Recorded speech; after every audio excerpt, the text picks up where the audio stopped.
सारे परिवार हो ना, आप लोग सारे पत्रकार भी परिवार हो, उसके लिए आप लोग सारे हमेशा खड़े रहे साथ। धन्यवाद बहुत बहुत। आप पूछिए। आज नामांकन प्रक्रिया पूरी कर दी गई है, आपके द्वारा क्या कहना चाहेंगे? देखिए, ये एक प्रक्रिया है। इलेक्शन में जाने के लिए नामांकन भरना ज़रूरी है, पर जिस कदर सारे लोगों ने, हमारी नगरोटा बगुआ विधानसभा क्षेत्र के भूतपूर्व जनता, बुजुर्ग, माताएं, बहनें, भाई व जो बच्चे हैं, जितने भी युवा साथी हैं, और ख़ासकर जो पुराने लोग मेरे पिताजी के साथ जिनका 30 साल का नाता रहा, वो अपने घरों से उठ के सारे बुजुर्ग और सारी माताएं आई थी। मेरा दिल उनके लिए कोटि कोटि उनको नमन करता है, कृतज्ञ है। मैं धन्यवादी हूँ सारे लोगों का, जितने लोग यहाँ पहुँचे और जितना लंबा रिश्ता लोगों के साथ रहा, उस रिश्ते को जिस कदर उन्होंने प्यार देके, मेरे सर पर आशीर्वाद देके उसको आगे निभाया, मैं ज़िंदगी भर उनके लिए कोटि कोटि उनको नमन करता रहूँगा जब तक जीऊँगा। समय काफ़ी कम रह गया है, कैसी रणनीति रहने वाली है चुनाव को लेकर? देखिए, किस्मत ने ये चुनाव दिया है।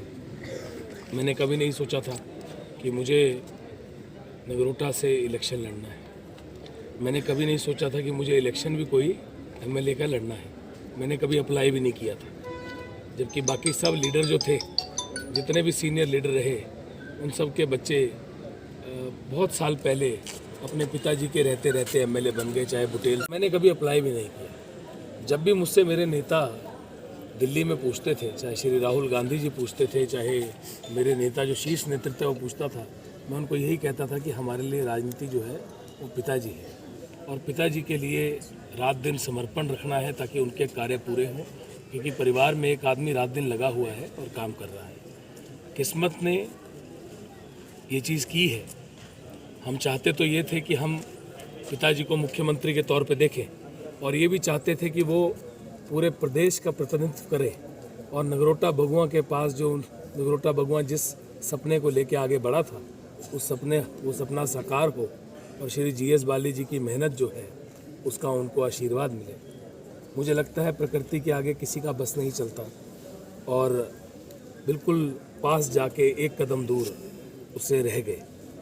अब ये जिम्मेवारी है, लोगों ने दी है, मेरे कंधों पे दी है, मेरे सर पे आशीर्वाद रख के दी है। मुझे कहा गया हमारे लोगों के द्वारा कि ये आपको करना है। मैंने बहुत बार उनको उस समय मनाया, और उस समय उन्होंने मेरी एक नहीं सुनी, और ये कहा कि हम आपके साथ खड़े रहेंगे, बस आप आगे बढ़िए। संगठन में बहुत बड़े पदों पे रहे। आज भी मैं राष्ट्रीय सचिव हूँ, पार्टी का सबसे युवा सचिव बना मैं पूरे देश का, कांग्रेस पार्टी का। और कांग्रेस पार्टी जैसी विशाल पार्टी का पूरे देश का सचिव बनना अपने आप में एक बड़ी बात थी। ऑर्गेनाइजेशन में काम कर रहे थे। अपने नेता श्री जीएस बाली जी, विकास पुरुष श्री जीएस बाली जी के लिए रात दिन काम करते थे। उनके समर्थक के तौर पे, मैं उनके समर्थक के तौर पे ही काम करता रहा हमेशा। और मेरे नेता श्री राहुल गांधी जी के लिए मैं रात दिन समर्पित रहा और उनके लिए काम करता रहा। अब ये मौका पार्टी ने दिया है, लोगों ने दिया है। लोगों की बहुत सारी आशाएं हैं, जिम्मेवारी है। विकास को नगरोटा में बहुत आगे बढ़ाना है। पिताजी के जो काम थे उनको और आगे लेके जाना है। पिताजी ने बहुत मेहनत की, इतने सारे वर्ष रात दिन उन्होंने मेहनत की, उस मेहनत को आगे लेके जाना है। नगरोटे का नाम, नगरोटा बगुआ का नाम पूरे देश में जिस तरह गूंजता था, जिस तरह चमकता था, उस नाम को उसी जगह पहुंचाना है। और बेरोज़गार की आवाज़ बनना है, बेरोज़गार की लड़ाई लड़नी है, और बेरोज़गारी ख़त्म। भाजपा ने बहुत सारे इस बार एक्सपेरिमेंट किए हैं। जिस तरह पहला एक्सपेरिमेंट उनका है कि पठानिया जी को, राकेश पठानिया जी को उन्होंने फतेहपुर भेज दिया, और फतेहपुर जाके बोला कि अब जाके आप लड़िए। तो वहाँ पे तो ऑलरेडी कृपाल परमार जी लड़ चुके, बड़े बड़े वहाँ पे लोग लड़ चुके। और राकेश पठानिया जी को क्यों भेजा गया वहाँ पे, उस जगह क्यों ट्रांसफ़र किया गया? कहीं ना कहीं उनको लगता था कि नूरपुर से उनको दिक्कत है, वो हार जाएंगे, वहाँ निक्के को दिया गया। तो कई ये जोड़ तोड़ किया, वहाँ धौला साहब को भेजा। तो ये बहुत सारी जगह इन्होंने ऐसा किया है। बहुत सारी जगह इन्होंने लोगों की टिकटें भी काटी हैं, नए लोगों को मौका भी दिया है। अब ये लड़ाई होती है। देखिए, फ्यूचर के बारे में कहना तो एक चीज़ है, पर मैं एक चीज़ बड़ी सिंपल जानता हूँ, बड़ा साधारण, क्योंकि मैं सीधा बोलता हूँ, स्पष्ट बोलता हूँ। कर्मचारी नाराज़ है, बेरोज़गार नाराज़ है, महंगाई की मार हर किसी के ऊपर है, और जो इन्होंने वायदे किए थे, उन चाहे 15-15 लाख का वायदा हो, हर अच्छे दिन आने वाले हैं ऐसा कह के सरकार में आए थे, चाहे वो वायदा हो, काला धन वापस आएगा, चाहे वो वायदा हो, चाहे वायदा हो कि सारे कच्चे घर 2022 तक पूरे देश के पक्के कर दिए जाएंगे, चाहे वो वायदा हो, चाहे वायदा हो कि 2 करोड़ बेरोजगार को प्रतिवर्ष रोजगार मिलेगा। 2 करोड़ बेरोजगार को रोजगार क्या देना था, इन्होंने करोड़ों बेरोजगार बना दिए, चाहे वो वायदा हो, चाहे हवाई चप्पल वाला हवाई यात्रा करेगा, चाहे वो वायदा हो।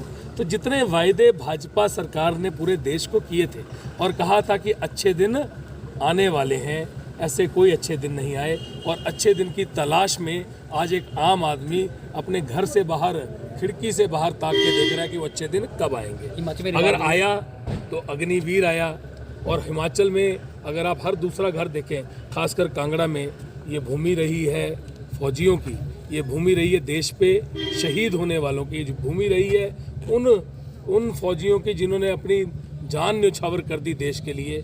तो जो कांगड़ा है, हमीरपुर है, ये सारी जो बेल्ट है, इसके अंदर बहुत फौजी रहते हैं, बल्कि हिमाचल के अंदर बहुत फौजी रहते हैं। परमवीर चक्र उठा लीजिए, जितने बड़े सम्मान उठा लीजिए, सबसे ज़्यादा हिमाचल के। मैंने प्रण लिया है कि 5000 लोगों को अगले 5 सालों में हम रोज़गार देंगे, और उसका बाकायदा पोस्टर निकालेंगे, बैनर निकालेंगे, उसके ऊपर उसका नाम लिखेंगे, उसके गांव का नाम लिखेंगे, उसका फ़ोन नंबर लिखेंगे, और 5000 लोगों को तकरीबन हम रोज़गार देंगे। पर जो बेरोज़गार है उससे कई ज़्यादा है, तो जो कई ज़्यादा जो बच जाएगा उसको बारी बारी करके उनकी बारी भी आएगी। पर अगले 5 सालों में हम 5000 लोगों को देंगे, और मुझे पूरा भरोसा है कि लोग संयम भी रखेंगे और मुझ पर विश्वास भी रखेंगे कि हम उनकी लड़ाई लड़ेंगे, विकास को आगे लेके जाएंगे, रोजगार की लड़ाई लड़के लोगों को रोजगार पर देश में जिस प्रकार से भाजपा पार्टी द्वारा टिकट, इन्होंने हर घर के साथ एक बहुत बड़ा खिलवाड़ किया है। हर जो युवा है, हर जो फौजी है, जो ज़िंदगी में सोचता था मैं फ़ौज में जाऊंगा, उसके साथ बहुत बड़ा खिलवाड़ किया है, वो इनको माफ़ नहीं करेंगे। जो कर्मचारी है वो OPS के लिए पूरे साल बैठा रहा, अनशन पे बैठा रहा, उनका अनशन निकल गया, सरकार निकल गई, वक्त निकल गया, आज कर्मचारी इनको माफ़ नहीं करेंगे। रोज़गार की तलाश में सारे बेरोज़गार बैठे रहे, 5 साल बीत गए, वहाँ पे राष्ट्रीय सरकार के नेशनल लेवल पे 8 साल होने को आए, आज कुछ भी रोज़गार के लिए नहीं हुआ। महंगाई की बात करते थे, आज तेल कहाँ पहुँच गया, आज गैस कहाँ पहुँच गई, 1150-1200 रुपये। मतलब ये किसी भी जगह नहीं है। 8-9 महीने पहले चुनाव हुए, मुद्दा था महंगाई, और मुद्दा था सिर्फ कि बेरोज़गार थे और महंगाई थी, ये मेन मुद्दे थे। उस टाइम OPS का मुद्दा नहीं था कि लोग सोच रहे थे कि शायद ये OPS दे दे, मुद्दा उस टाइम अग्निवीर भी नहीं था। पर ये 2 मुद्दे थे उस वक्त, और उस वक्त 4 जगह पे विधानसभा में चुनाव हुआ। आज से पहले कभी नहीं हुआ था कि 4 जगह पे चुनाव हो और 4 सत्ता में भाजपा पार्टी, भाजपा सत्तासीन हो, मुख्यमंत्री भाजपा का हो, जयराम ठाकुर खुद मुख्यमंत्री हों, और 3 असेंबली में, 3 विधानसभा में और 1 लोकसभा मंडी में चुनाव हो। और मंडी लोकसभा जयराम ठाकुर जी की अपनी लोकसभा है, जिसके वो रहने वाले हैं, पहली बार मुख्यमंत्री बने हैं, और ऐसा कभी आज से पहले नहीं हुआ कि सत्ता में पार्टी बैठी है वो सारी सीटें हार जाए।